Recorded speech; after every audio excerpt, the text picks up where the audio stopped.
in the quiet hours of the night, when the world outside my window fades into shadows, and the only sound is the distant hum of crickets. I find myself whispering these words, as if confessing to a priest who might absolve me of sins I never knew I committed. This isn't a tale spun from the threads of imagination. It's the scar etched deep into my soul, one that bleeds anew each time I dare to remember. We were ordinary people, my husband Thomas and I, building a life brick by brick in our quiet suburban home. Careers that paid the bills, a software engineer for him, a graphic designer for me, a cozy house with a garden that bloomed every spring, and friends who filled our weekends with barbecues and laughter. But beneath that veneer of normalcy lurked a void, an insatiable hunger that gnawed at the edges of our happiness.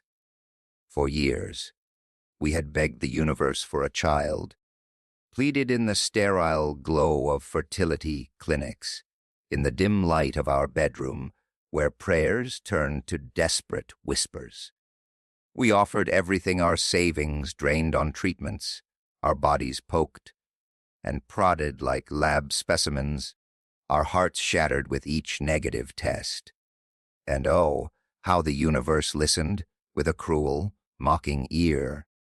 It gave us exactly what we asked for, wrapped in the deceptive guise of a miracle.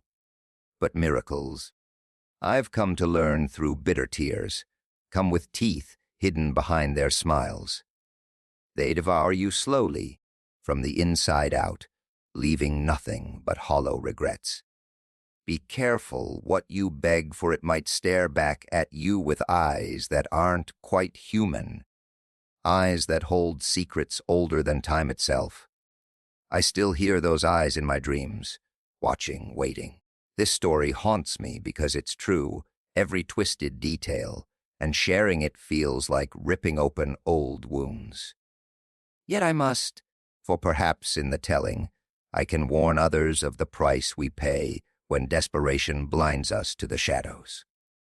My name is Elena, and when this nightmare began, I was 38 years old, teetering on the precipice of a life that felt both achingly stable and profoundly suffocating. Thomas and I had been married for 12 years, our days unfolding in a predictable rhythm, mornings with coffee and quick kisses before work, evenings spent cooking dinner together or binge-watching shows on the couch. He was the practical one, always fixing gadgets around the house or tinkering with code late into the night, his steady presence an anchor in my more chaotic world of deadlines and creative blocks. We had everything society deemed successful: a mortgage on a charming 2-story home, vacations to beach resorts where we'd sip margaritas and dream of the future. But that future was incomplete, marred by the one glaring absence: a child.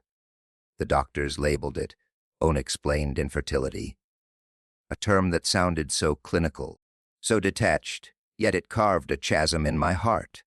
Endless visits to specialists became our routine blood tests that left my arms bruised, ultrasounds that revealed nothing but emptiness, hormone injections that turned me into a volatile mess of mood swings and bloating. Each cycle of hope built like a wave, only to crash in devastation when the pregnancy test showed a single line. I remember the pain vividly, like a knife twisting in my gut. Jealousy poisoned my thoughts. At baby showers, I'd plaster on a smile while friends unwrapped onesies and strollers, their bellies swelling with life, while mine remained a barren void. I'd slip away to the bathroom, tears streaming silently, questioning why fate had chosen to curse me. Why them and not us? Thomas tried to bridge the gap, his arms wrapping around me in the dark, murmuring reassurances like, "We'll get through this together." But how could he truly understand? He wasn't the one whose body failed her, whose womb mocked her every month with crimson reminders of inadequacy. Isolation crept in, a cold companion that whispered doubts into my ear. Social gatherings became ordeals, seeing children playing in parks twisted something inside me, a mix of longing and rage. Nights blurred into sleepless marathons, where I'd lie awake staring at the ceiling, imagining the pitter-patter of tiny feet that never came. And then the dreams invaded my fragile peace. A little girl appeared, ethereal and pale, with hair cascading like moonlight and eyes that held an ancient, sorrowful wisdom beyond her years. She called herself Mariah, her voice a soft echo in the dreamscape, whispering secrets I strained to hear but couldn't grasp. In those visions, she'd reach out with a small, cold hand, touching my cheek, and I'd wake gasping for air, a phantom ache blooming in my chest where a mother's love should reside. Was she a ghost of the child we lost in an early miscarriage years ago? A figment born from grief? Or something more sinister? A harbinger? I didn't know, but her presence felt achingly real, haunting the fringes of my waking life. Desperation took root, deep and unyielding, twisting my thoughts into knots. I'd scour online forums at 3 a.m., reading stories of miracle adoptions or experimental treatments, anything to cling to. Thomas grew distant, his patience fraying as my obsession deepened. Arguments flared him urging us to consider adoption, me insisting on one more try, one more clinic. The strain showed in the lines around his eyes, the way his touches grew tentative. Our marriage, once a sanctuary, became a battlefield of unspoken resentments. I felt like a failure, not just as a potential mother, but as a wife. Friends drifted away, tired of my endless laments, leaving me more alone than ever. In quiet moments, I'd cradle my empty belly, rocking gently as tears fell, bargaining with whatever gods might listen. Just one child, I'd plead. I'll give anything. Little did I know the universe was taking notes, preparing to exact its terrible toll. The seeds of desperation were planted firmly, watered by my tears, and they would grow into something monstrous. It was Sarah, my old college roommate turned confidante, who first uttered the words that would change everything. The New Genesis Institute. We'd met for coffee on a drizzly afternoon, her face etched with concern as I poured out my latest failed IVF cycle. "I've heard whispers," she said, leaning in conspiratorially, her voice barely above a whisper as if the walls had ears. "From a support group online. Women like you, Elena beyond hope," they said. "But this place, it's helped them." Intrigued and desperate, I dove into research that very night, my laptop screen casting a ghostly glow on my face as Thomas slept obliviously beside me. The Institute's website was a masterpiece of minimalism, sleek fonts promising. Revolutionary fertility solutions for the modern age, accompanied by soft focus images of smiles from anonymous mothers gushing about their miracles. No hard details. No hard details. Just vague assurances of cutting-edge science transcending traditional barriers. The location intrigued me, a remote facility tucked away in the fog-shrouded hills of upstate New York, miles from the nearest town, accessible only by a winding private road. We decided to visit on a whim, or perhaps out of sheer exhaustion with the status quo. The drive there was tense, autumn leaves swirling like omens in the wind. Thomas gripping the wheel tightly while I fidgeted with the radio to drown out my nerves. Security greeted us at the gates, imposing metal barriers, flanked by armed guards in crisp uniforms, their eyes scanning us with clinical detachment. a biometric scanner whirred to life, capturing our fingerprints and faces before granting entry. Inside, the building was a paradox, sterile white corridors that gleamed under fluorescent lights, yet softened by strategically placed artwork, abstract paintings of blooming flowers, and nurturing hands and potted ferns that seemed almost too vibrant, as if engineered rather than grown. The air carried a faint scent of antiseptic mixed with lavender, designed to calm but only heightening my unease. We were escorted to Dr. Elias Hart's office, a spacious room with floor-to-ceiling windows overlooking misty forests. Dr. Hart himself was in his mid-50s, silver-haired and impeccably dressed in a tailored suit, his charisma radiating like warmth from a fire. His smile reached his eyes, but there was an unsettling calm to him, like a lake surface hiding turbulent depths. "You've endured so much," he said, his baritone voice wrapping around my fears like a comforting embrace as he reviewed our medical files. "Infertility isn't a curse. It's a challenge we've learned to overcome here at Genesis." He explained the miracle treatment in broad, reassuring strokes, an advanced form of IVF augmented by proprietary gene therapy, designed to write the narrative of conception. Success rates hovered in the 90s, he claimed, with children born not just healthy but exceptional. Questions bubbled up. How did it work exactly? What were the risks? But desperation muted them. I was hooked by his promises, ignoring Thomas's furrowed brow. The red flags waved subtly, the thick non-disclosure agreements we signed, binding us to absolute secrecy under threat of legal ruin, the prohibition on consulting outside physicians during treatment, the mandatory isolation periods where contact with the outside world would be limited to institute-approved channels. "For your safety and the child's," Dr. Hart assured us smoothly. Thomas voiced hesitation in the car ride home. "It feels off." "Elena, too secretive." But I brushed it aside, my hand on his arm. "This could be our last chance. Please."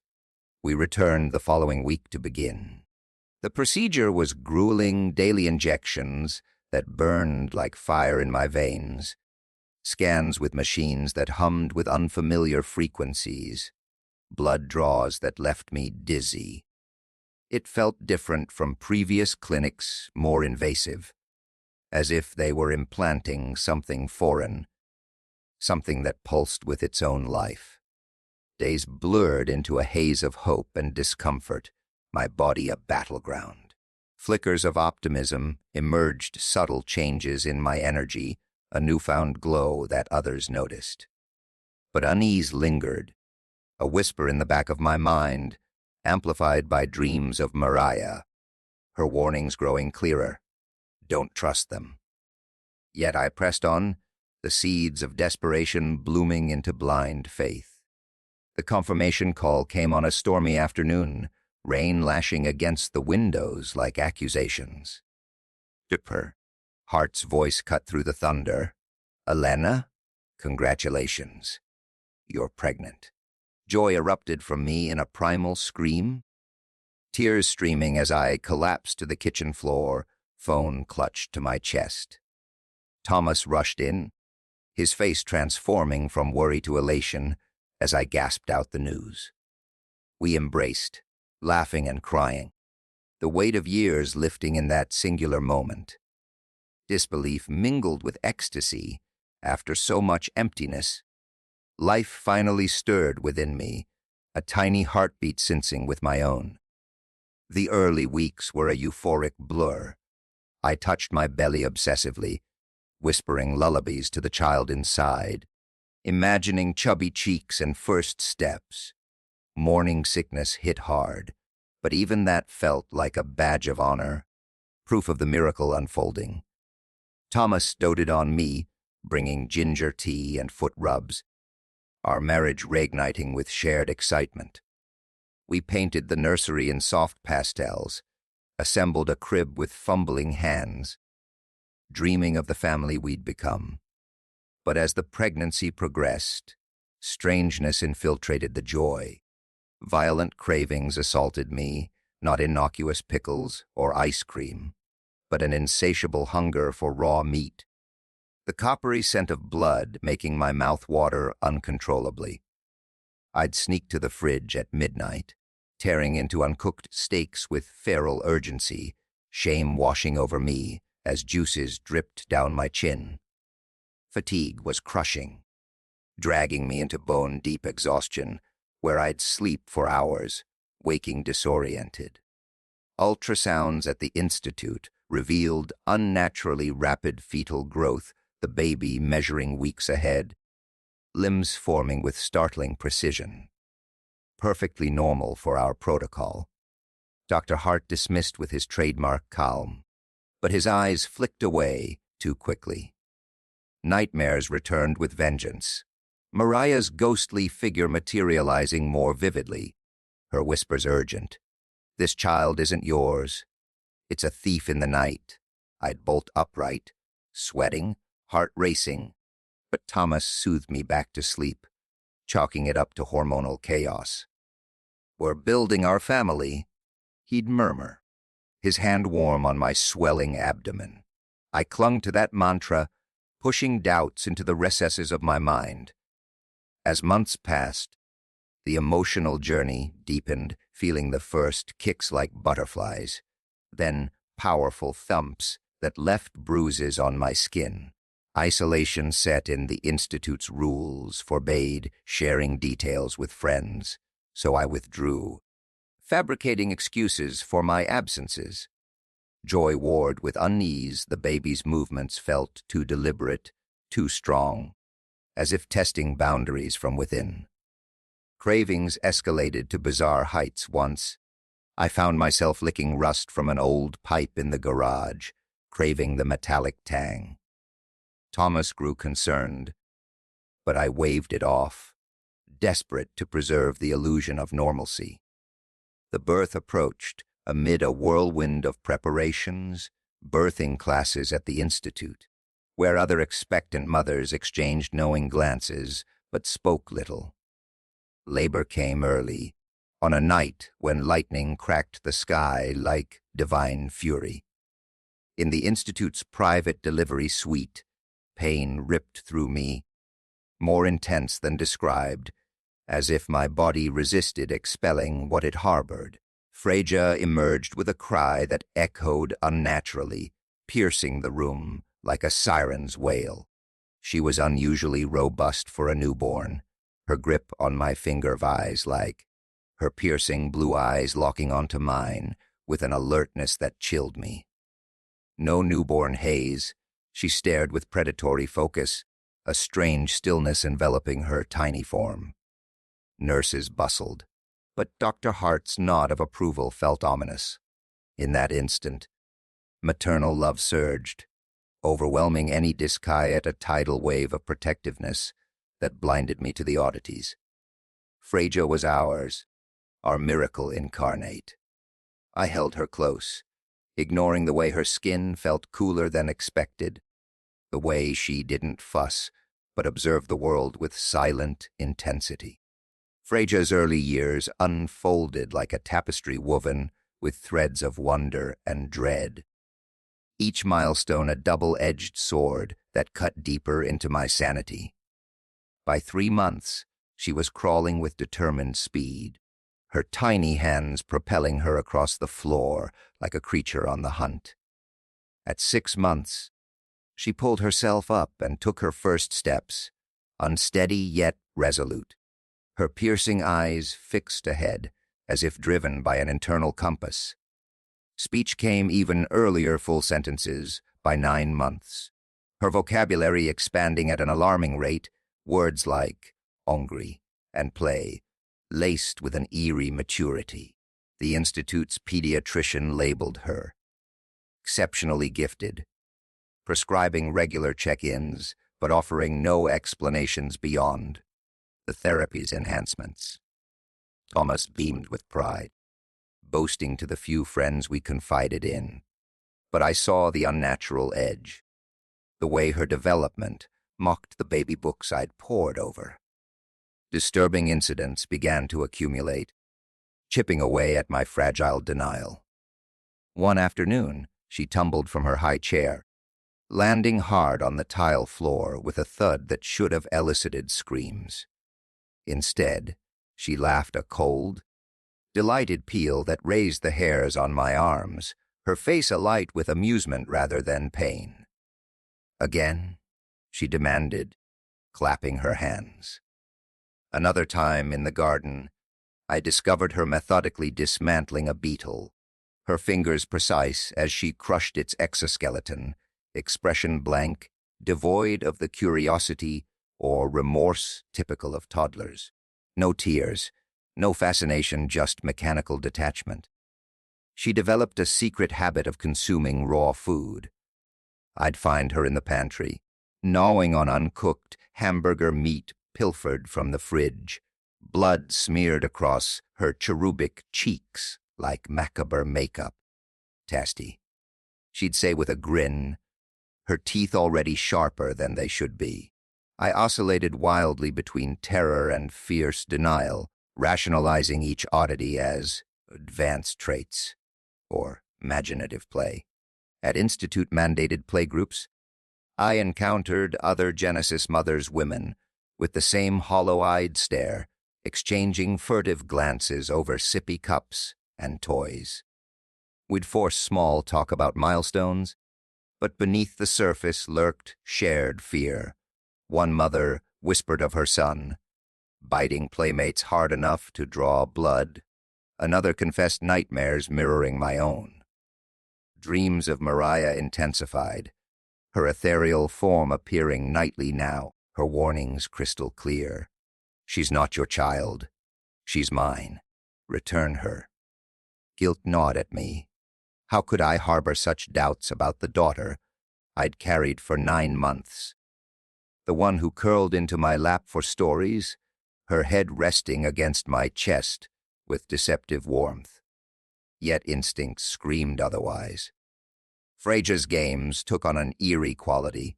She'd mimic animal calls with perfect accuracy, drawing birds and stray cats to our yard, only to chase them with bursts of speed no child her age could muster. Once, she caught a squirrel, her small hands snapping its neck in a fluid motion, then presenting it to me like a gift. "For you, Mommy," she said innocently, while I retched in horror. School was forbidden. The institute insisted on homeschooling, citing special sensitivities that public education couldn't accommodate. I complied, structuring days around lessons where she'd absorb information voraciously: math, languages, history, her mind a sponge that retained everything. But loneliness crept in. Play dates with non-Genesis children ended in disaster, Freyja dominating or alienating them with her intensity. Thomas began to notice, his pride curdling into concern. "She's different," he'd admit late at night. Arguments ensued. I defended her fiercely, maternal instinct clashing with growing terror. One evening, I overheard her whispering to herself in the dark, a guttural language that sounded ancient, her voice layered as if multiple entities spoke through her. Panic surged. But love anchored me. I couldn't fathom abandoning her. She was my flesh, or so I told myself, even as evidence mounted. The uncanny childhood stretched on, a slow descent into a reality I refused to fully acknowledge. Each day a battle between heart and horror. The revelation shattered me like fragile glass under a hammer's blow, the pieces scattering irretrievably. Freyja was 5, her body elongated like an 8-year-old's, her movements fluid and predatory. The signs had become impossible to ignore: missing pets from the neighborhood, bloodstains on her clothes she dismissed as from playing rough, her laughter echoing through the house at odd hours. Driven by a storm of suspicion, I returned to the institute unannounced, tires screeching as I parked and stormed through the sterile halls. Bursting into Dr. Hart's office, I demanded answers, my voice trembling with rage. "What's wrong with my daughter? Tell me the truth. You were vessels, not true mothers. Emotional attachments are unfortunate side effects." Horror clawed at my throat, I gasped, refusing to believe. But the puzzle pieces slotted into place, the cravings mirroring carnivorous urges, Freyja's abilities echoing spliced genetics. "You're monsters," I whispered, but he merely shrugged. "We're saviors." Stumbling from his office, I encountered other mothers in the waiting area, their faces ashen. One collapsed in sobs, admitting her daughter exhibited similar traits, hunting small animals, healing wounds overnight. Another spoke of fleeing, packing bags that very night to vanish. Some accepted it stoically, viewing their children as gifts for a harsh future. I couldn't love for Freyja, burned too brightly, twisted though it was. Refusal warred with the chilling truth. How do you reject the child you prayed for, the one whose laughter still melted your heart? Driving home, tears blurred the road, my mind reeling. Thomas confronted me upon arrival, and I spilled everything, watching his face crumple in disbelief, then harden in resolve. "We have to do something," he urged, "but what?" The Institute's contracts bound us legally and morally. I was torn, guilt over my role in this abomination clashing with unyielding maternal bond. Other parents reached out covertly, forming an underground network of whispers, sharing stories of breakdowns and desperate plans. One mother vanished, her Genesis son left behind in institute care. I refused to abandon Freyja, clinging to the hope that nurture could override nature, even as nightmares of Mariah mocked me. "You stole from me." The revelation lingered like a poison, seeping into every crevice of my life. Freyja's escalation was a descent into primal chaos, her inhumanity shedding its childish veil like a snake molting skin. By 8, she towered like a preteen, her strength allowing her to leap fences effortlessly, her senses acute enough to track scents through the woods. Violence surfaced unchecked. She'd returned from solitary walks, with bloodied hands, claiming hunts for rabbits or deer, her eyes gleaming with savage satisfaction. Other Genesis children gravitated toward her, forming eerie alliances. They'd gather in our backyard uninvited, communicating in clicks and gestures, a cult-like hive mind that excluded adults. I isolated us further, relocating to a remote cabin in the mountains, cutting ties with the world to preserve some semblance of normalcy. Thomas couldn't endure it. He left one rainy dawn, his suitcase packed, parting words a dagger. "That's not our daughter anymore. Stay if you must, but I'm done." Alone, I watched her transform nights, spent howling at the moon. Days practicing feats like scaling trees or holding breath underwater for minutes. The climactic horror unfolded on a full moon night.